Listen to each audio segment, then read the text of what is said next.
ಅಮಿತ್ ಶಾ ಹೇಳಿಕೆ ವಿರೋಧಿಸಿ ಬೀದರ್ ಬಂದ್ ಯಶಸ್ವಿ. ಅಂಬೇಡ್ಕರ್ ಅನ್ನೋದೊಂದು ಫ್ಯಾಷನ್ ಆಗಿದೆಯೆಂಬ ಕೇಂದ್ರ ಗೃಹ ಸಚಿವ ಅಮಿತ್ ಶಾ ಹೇಳಿಕೆ ಖಂಡಿಸಿ ಎಲ್ಲೆಡೆ ಪ್ರತಿಭಟನೆ ನಡೆಯುತ್ತಿದ್ದು, ಬೀದರ್ ನಗರವು ಸಂಪೂರ್ಣ ಬಂದ್ ಇಡುವ ಮೂಲಕ ದಲಿತ ಪರ ಪ್ರಗತಿಪರ ಸಂಘಟನೆಗಳು ಪ್ರತಿಭಟನೆ ನಡೆಸಿದವು. ಬಂದ್ ಹಿನ್ನೆಲೆ ಸಾರಿಗೆ ಸ್ಥಗಿತಗೊಂಡಿದ್ದಲ್ಲದೆ ಅಂಗಡಿ ಮುಂಗಟ್ಟುಗಳು ಬಂದ್ ಮಾಡಲಾಗಿತ್ತು. ಅಮಿತ್ ಶಾ ಮಾಡಿದ ತಪ್ಪೊಪ್ಪಿ ರಾಜೀನಾಮೆ ನೀಡಬೇಕು, ಇಲ್ಲವಾದಲ್ಲಿ ಬರುವ 18ನೇ ತಾರೀಕು ಇದೇ ತಿಂಗಳು ಭಾರತ್ ಬಂದ್ ಕರೆ ನೀಡಲು ನಿರ್ಧರಿಸಿದ್ದೇವೆ. ದೊಡ್ಡ ಪ್ರಮಾಣದಲ್ಲಿ ನಾವು ಈ ಬಂದ್ ಕರೆ ನೀಡಿ ಬಾಬಾ ಸಾಹೇಬರಿಗೆ ಆಗಿರುವಂತಹ ಅವಮಾನ ಖಂಡಿಸುತ್ತಾ ಮುಂದಿನ ದಿನಗಳಲ್ಲಿ ಉಗ್ರವಾದ ಹೋರಾಟ ಮಾಡಲಾಗುವುದೆಂದು ಹೋರಾಟಗಾರರು ಮಾತನಾಡಿದರು. ಇದೇ ವೇಳೆ ದಲಿತ ಪರ ಸಂಘಟನಾಕಾರರು, ಸಮಾಜ ಚಿಂತಕರು, ಅಲ್ಪಸಂಖ್ಯಾತರು ಪ್ರತಿಯೊಬ್ಬರು ಈ ಹೋರಾಟದಲ್ಲಿ ಭಾಗಿಯಾಗಿದ್ದರು. ಕ್ಯಾಮರಾ ಪರ್ಸನ್ ಜಾರ್ಜ್ ಜೊತೆಗೆ ಪ್ರದೀಪ್ ಕುಮಾರ್ ದಾಧನು, ಜಿಕೆ ನ್ಯೂಸ್ ಕನ್ನಡ, ಬೀದರ್.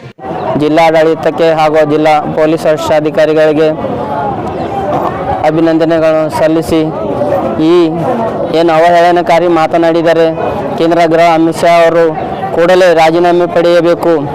ಒಂದೇಳೆ ಇವರು ರಾಜೀನಾಮೆ ಪಡೆಯಲು ವಿಳಂಬ ಮಾಡಿದರೆ ಬರುವ 18 ತಾರೀಕು ಏನದ ಭಾರತ್ ಬಂದಿದೆ, ಆ ಸಮಯದಲ್ಲಿ ಮತ್ತು ಹೆಚ್ಚಿನ ಪ್ರಮಾಣದಲ್ಲಿ ಏನದ ಹೋರಾಟ ನಡೀತದೆ ದೇಶ ಆದಂತ ಅಂತೇಳಿ ಈ ಮೂಲಕ ಕೇಂದ್ರ ಸರ್ಕಾರಕ್ಕೆ ಎಚ್ಚರಿಕೆ ನೀಡುತ್ತಿದ್ದೇನೆ. ನನ್ನ ಹೆಸರು ರಾಜ್ಕುಮಾರ್ ಗುನಳಿ, ಕರ್ನಾಟಕ ರಾಜ್ಯ ಸಮಿತಿ ಸದಸ್ಯ ಹಾಗೂ ಅಂಬೇಡ್ಕರ್ ಯುವ ಸೇನೆ ರಾಜ್ಯಾಧ್ಯಕ್ಷ. ಅಲ್ಲಿಗೆ ಹೋಗುವ ಹೋರಾಟವನ್ನು ಹಮ್ಮಿಕೊಳ್ಳಬೇಕಾಗಿ ನಮ್ಮ ಎಲ್ಲ ಬೀದರ್ ಹೋರಾಟಗಾರರು ಮತ್ತು ಇಡೀ ನಮ್ಮ ರಾಜ್ಯದ ಹೋರಾಟಗಾರರು ಮತ್ತು ನಮ್ಮ ಭೀಮ್ ಆರ್ಮಿ ಸಂಸ್ಥಾಪಕ ಅಧ್ಯಕ್ಷರಾದ ಚಂದ್ರಶೇಖರ್ ಆಜಾದ್ ರಾವಣವರಿಗೂ ಕೂಡ ನಾವು ಕೂಡ ಮನವಿ ಮಾಡುತ್ತೇವೆ. ನಮ್ಮ ಹೋರಾಟ ಗುಜರಾತಿನ ಗಾಂಧಿನಗರ್ ಅವರ ಲೋಕಸಭಾ ಕ್ಷೇತ್ರದ ಅವರಿಗೆ ಸೋಲಿಸುವ ಮುಖಾಂತರ ನಮ್ಮ ಹೋರಾಟವನ್ನು ಮುಂದುವರಿಸುತ್ತೇವೆ ಎಂದು ಹೇಳಕ್ಕೆ ನಾನು ಬಯಸುತ್ತೇನೆ. ಬೀದರ್ನಿಂದ ನಾನು ಗಾಳಪಕ್ಕಿ ಲಾಭಕರ ಹರಗಿರಿ ಬೀದರ್ ಭೀಮ್ ಆರ್ಮಿ ಜಿಲ್ಲಾ ಗೌರವಾಧ್ಯಕ್ಷ. ನಮ್ಮ ಜಿಲ್ಲಾಧ್ಯಕ್ಷರು ಅಂಬರೀಶ್ ಕುದುರೆ ಈ ಹೋರಾಟದಲ್ಲಿ ಜಿಲ್ಲಾ ಉಪಾಧ್ಯಕ್ಷರಾಗಿ ಕಾರ್ಯನಿರ್ವಹಿಸಿದ್ದಾರೆ. ಎಂದು ಹೋರಾಟದಲ್ಲಿ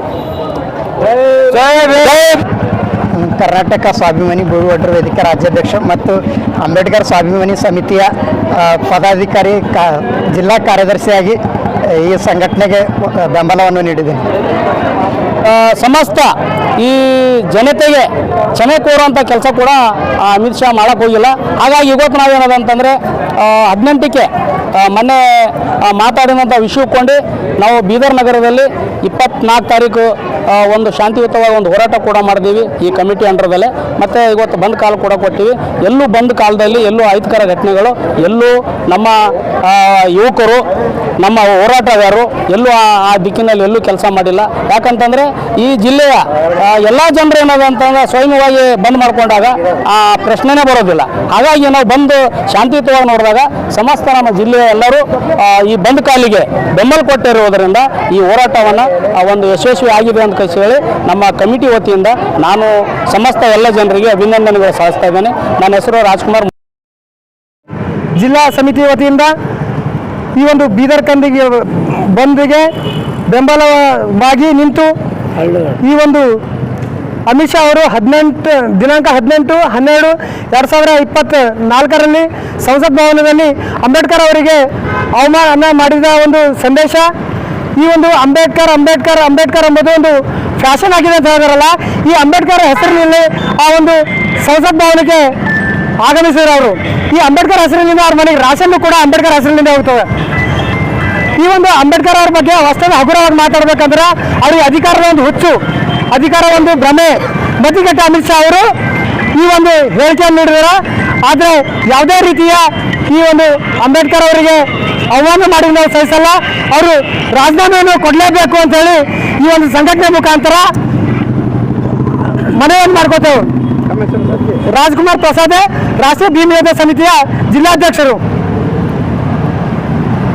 coat pant, sherwani, suiting, shirting, sari, dress material ಹಾಗೂ ಮದುವೆ ಸಮಾರಂಭಗಳ ಎಲ್ಲಾ ತರಹದ ಬಟ್ಟೆಗಳು ಹೋಲ್ಸೇಲ್ ದರದಲ್ಲಿ ಲಭ್ಯ. ಹಾಗಿದ್ರೆ ಎಂದೇ ಭೇಟಿ ನೀಡಿ ಆರ್ಕೆ ಫ್ಯಾಷನ್ ಕಲೆಕ್ಷನ್, ಬಸ್ ನಿಲ್ದಾಣ ಎದುರುಗಡೆ, ಹುಮ್ನಾಬಾದ್. ಹೆಚ್ಚಿನ ಮಾಹಿತಿಗಾಗಿ ಸಂಪರ್ಕಿಸಿ 8660601957. ಗ್ರಾಹಕರ ಸ್ಯಾಟಿಸ್ಫ್ಯಾಕ್ಷನ್ ನಲ್ಲಿ ನಂಬರ್ 1 ತೃಪ್ತಿದಾಯಕ ಶೋರೂಮ್ ನಿಮ್ಮ ಎಸ್ಪಿ ಟಿವಿಎಸ್ ಶೋರೂಮ್ ನಿಮಗಾಗಿ ತಂದಿದೆ ಹೊಸ ಮಾಡೆಲ್ಗಳ ಹೊಸ ಬೈಕ್ಗಳು. ರೈತರಿಗಾಗಿ ಅನುಕೂಲವಾಗಿರುವ ಸೂಪರ್ ಎಕ್ಸೆಲ್ ಕೂಡ ಲಭ್ಯ.